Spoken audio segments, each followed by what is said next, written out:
How do you regulate the internet when it comes to morally dubious issues?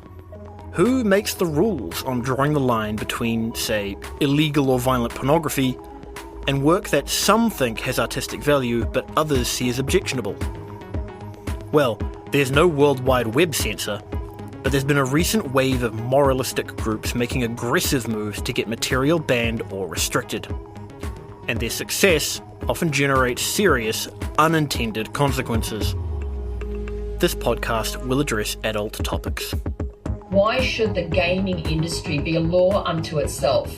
It needs to be reined in. Australia, what's new with you? So we're not going to be letting kids who are under 16 to use social media anymore. Really? Why? Well, our Prime Minister is saying that social media is actually hurting kids. I'm terrified that these games will become normalised. We don't believe sexual violence should be entertainment. I do think that censorship is being weaponized by governments. They're using very cushy phrases. They're using a lot of scare tactics in order to convince the population that it's in their best interest. Community well-being, the well-being of vulnerable women and girls needs to be put before the vested interests of global corporations worth billions of dollars who don't care about women and girls, just care about profit.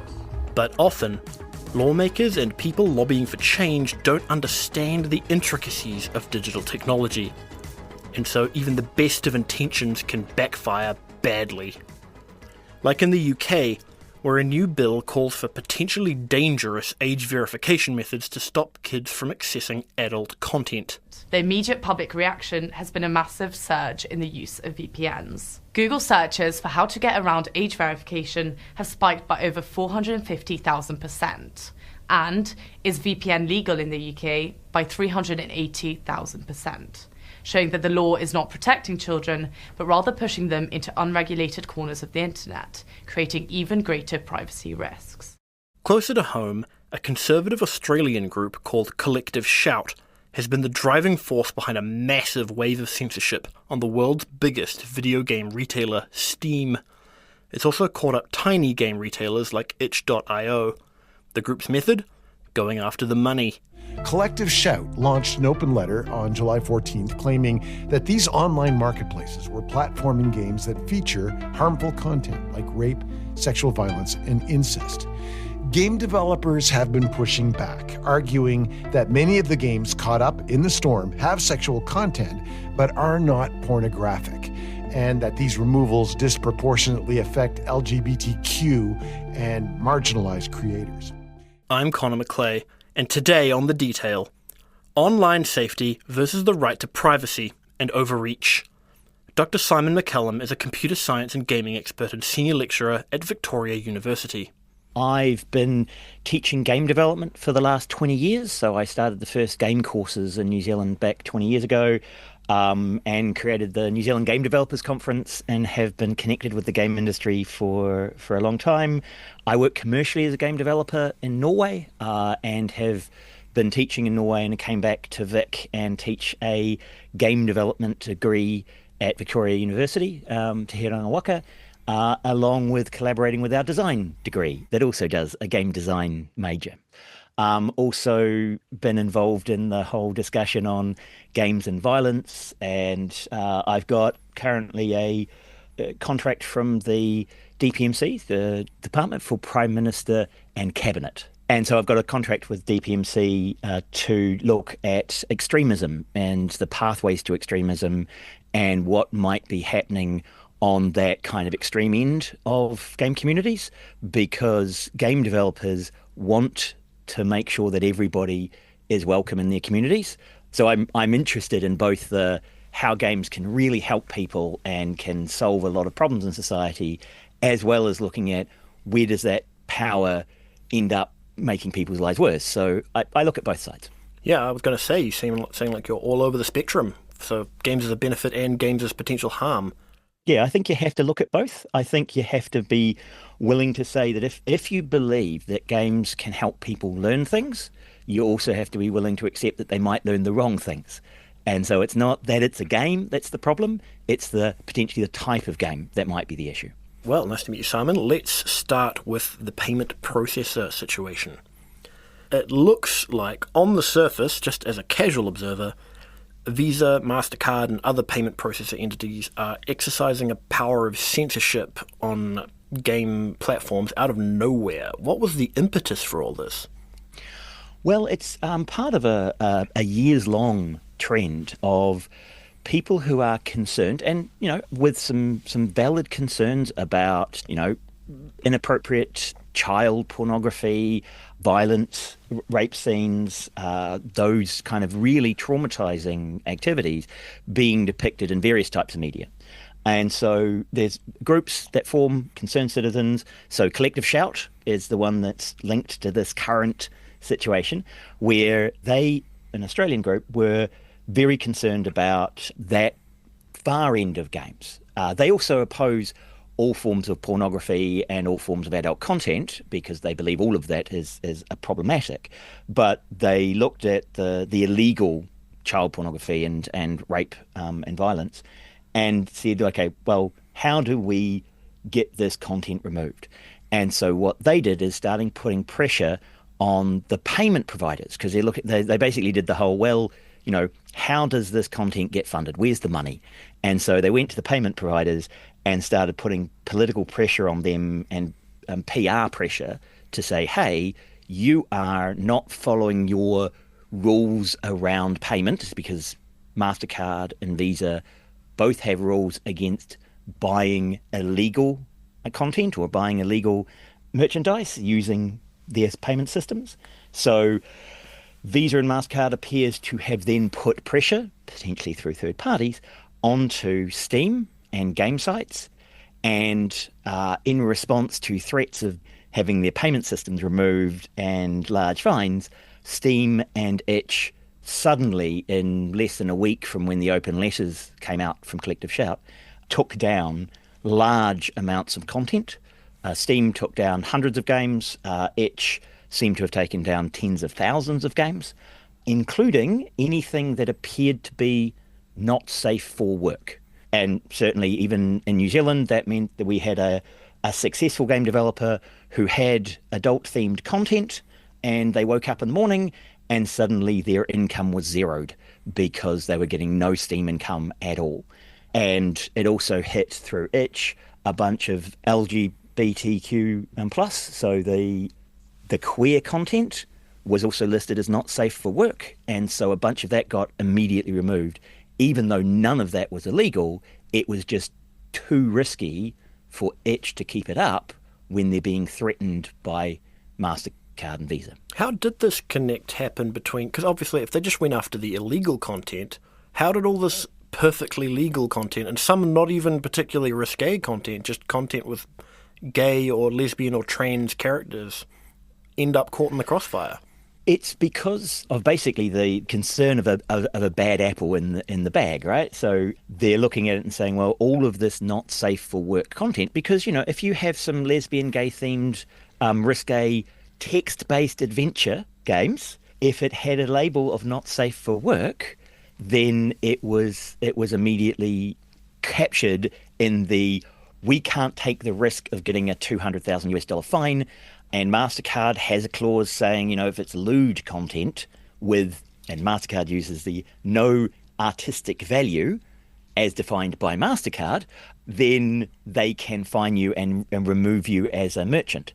And, itch has fewer than 10 people working there, right? They're a tiny company and they're supporting the game development community mostly on game developers gifting part of their income to itch by saying, yeah, we'll let you have 10% of our purchase to keep itch going. And so just that suddenly being threatened means you have a broad net and you grab every bad item and you get a whole lot of not illegal, not bad, just close enough to something that might be bad. And so it all gets swept up. And what's been the widespread reaction to all this? Gamers have responded. And this is not because they are trying to take your porn away, although, make no mistake, they absolutely are, but it's because they are trying to build a world in which the only permissible things to show or see or be are the things that they find acceptable and nothing else. So it appears that MasterCard and Visa were trying to avoid negative PR. And when gamers had all of a lot of the content removed, they got angry. And so they also used the collective action approach and started calling Visa and MasterCard helplines and customer service lines and started putting pressure on MasterCard and Visa. And so we've now it's still in the middle of a PR discussion around, what political fallout, what PR is worse. Is it upsetting gamers or is it upsetting collective shout? Steam have come out and saying that they're trying to work out how to move around this because they don't agree with the censorship. Itch is trying to work out how they create appropriate spaces so that legal content can be shared without the payment providers being able to decide that it's not artistic enough. And is it working? You mentioned that the payment processors are currently juggling which side has the worst PR to work on. Is there any indication that what side they're going to fall on? It's hard to tell at this stage. MasterCard and Visa have said, "Oh no, we didn't target any games. We didn't explicitly tell anybody to take any specific game down." And Steam has said, "No, you didn't, but you told your merchants, handlers, right? So the in-betweens, to tell us that anything that was breaching contract would be punished." And so it was not an explicit takedown of an individual game, but it was you've got to get rid of all of this style of content. The challenge is that if the harder you squeeze, the more people will find alternative ways of doing things. They'll move into the shadows. They'll move to riskier transactions. They'll start looking for Bitcoin ways of doing things or cryptocurrencies, and then the chances for scams and problems become larger. There's no oversight of the material in those spaces, and so what was being managed by Steam around making sure there was no illegal content in their games, once you push all the R18 content into the illegal space, then there is no more monitoring of illegal content. It's just anytime you move there, you're suddenly awash in risky content. So with these risks and these dangers coming by, do you think any of this was foreseen by collective shout? Because it seems to me, from where I'm sitting, that this is an organization that just doesn't really understand what they've tried to do. It's hard to read into their minds exactly what they were trying to do. From the outside, they're trying to get rid of the most egregious child pornography and rape and violence. That's quite simple violence. From their perspective. It's just straightforward. Yeah. But then when you look at some of the previous media statements they've made over the last few years, and some of the articles around sexual violence, they consider all prostitution as violence against women.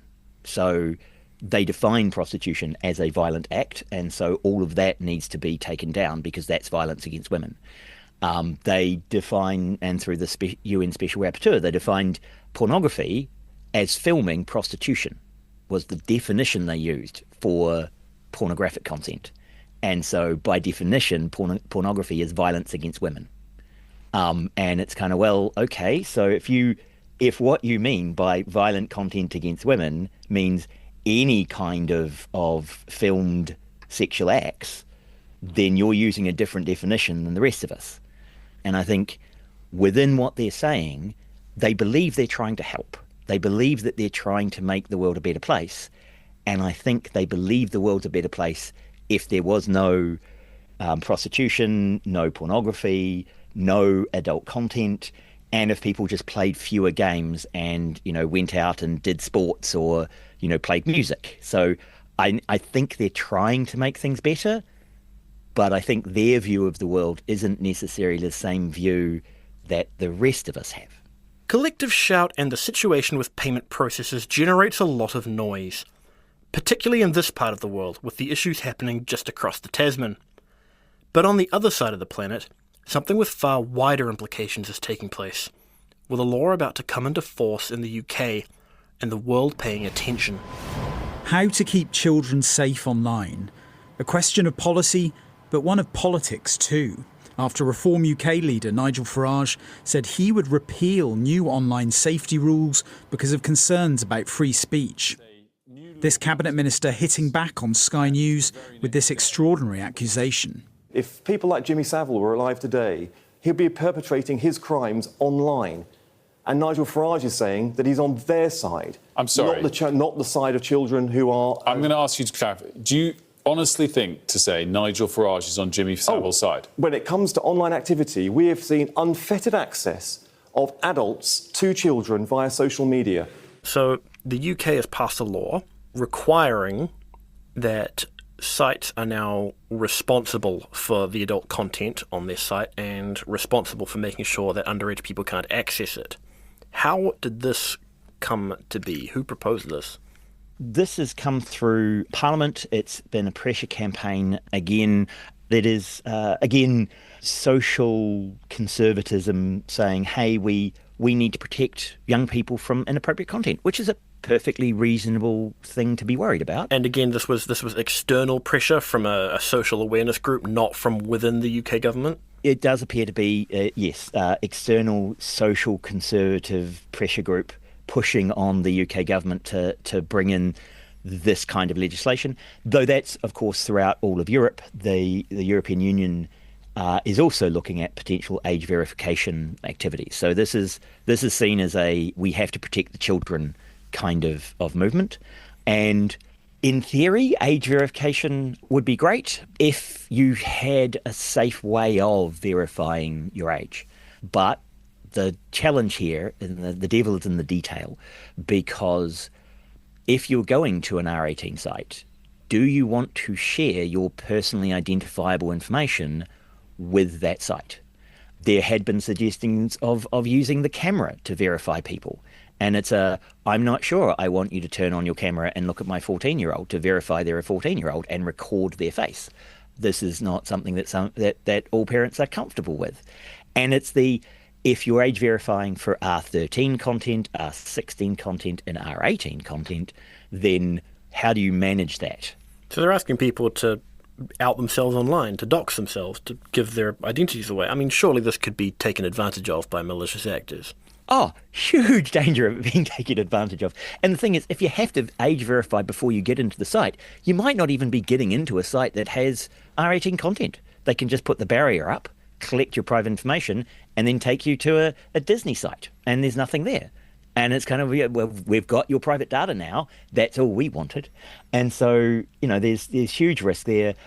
Some have said, well, maybe the government should be responsible, where if someone tries to identify, you can do a real me kind of IRD check. And it's kind of, wow, okay, do I really want the government to know all of my websites that I'm going to and be able to track that that I'm being age verified to do all these things and when I'm doing them? And, there are plenty of people who worry about the government being hacked and having your personal logged history of what you're doing being stored by any organisation, regardless of it being government or a private company. The government is now left to deal with an unpopular and seemingly ineffective law that has created far more problems than it has solved. All these dangers being introduced from this bill, I mean, do you think the politicians pushing it through understood? Was this just poorly researched, or did they just not care? I think, again, they're responding to that political pressure. It's responding to we have to be seen to be doing something about protecting the children. But what seems to be happening is that people are getting VPNs, virtual private networks, and so just evading the age checks. And the problem is, once you've got people moved on to that VPN and being able to say they come from other countries, you no longer have any oversight over what's going on because it's now all encrypted. So the side effect of trying to squeeze harder and control more is that you push people into those riskier spaces just to get content that isn't particularly risky. If everybody was nice and everybody was honest and transparent and there weren't bad actors, then this sort of law would probably be fine. But in the real world, trying to create a safe space and lock things down unfortunately means you sometimes open up larger spaces for bad actors to interact with children and interact with people because they've had to step out of the legal spaces, and so they're immediately in the breaking the law area.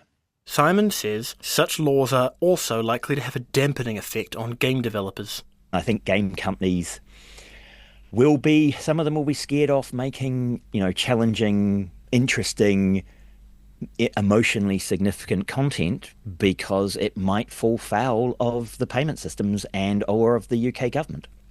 It really does seem to me that at the heart of all this, all these moralizing groups seem to really be a bunch of tech illiterate politicians and activists that might genuinely just not understand the landscape they're attempting to control.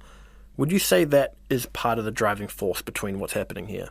I think not understanding the systemic effects you have. So, as a game developer, one of the hardest things when you're creating an engaging game world is understanding how your players will try and cheat and what the actions they'll take and how they'll try and get around your rules and how you set up both rewards and punishments and the effect of taking a small change in a rule here has on all the other behaviours in the game. And I think the same is for understanding rule changes in society and understanding those unintended consequences, understanding the systemic challenges that you have when you try and pull one lever, how it affects a whole bunch of other parts of community. It's not just gaming where this is an issue. Attempts to regulate cryptocurrency have created problems, and AI is a whole new can of worms. The challenge in that space is that there's a whole bunch of people who want to regulate AI without understanding AI. And there's a whole bunch of people who want to regulate games without understanding games, or want to regulate, internet communities or internet forums or the underlying infrastructure without understanding what those systems are set up to do or how they work, or if you break this part of it, whole other parts of the system break as well. And so, yeah, I think a lot of people see them as very simple decisions, and in fact, they're very complex. And if you think New Zealand isn't going through this type of problem, think again. There's some concerns, even here in New Zealand with the cell phone ban at schools, is that cyberbullying now happens from 3 p.m. to midnight. And between 3 and 5, most kids don't have an adult nearby, don't have a support network. And so actually all you've done is push the bullying so that the teachers don't see it. That's all for today. The Detail is a newsroom production supported by RNZ and New Zealand On Air. Today's episode was engineered by Jeremy Ansell and was produced by Alexia Russell and Gwen McClure. Thank you to Simon McCallum. I'm Connor McClay. Ka kite anō.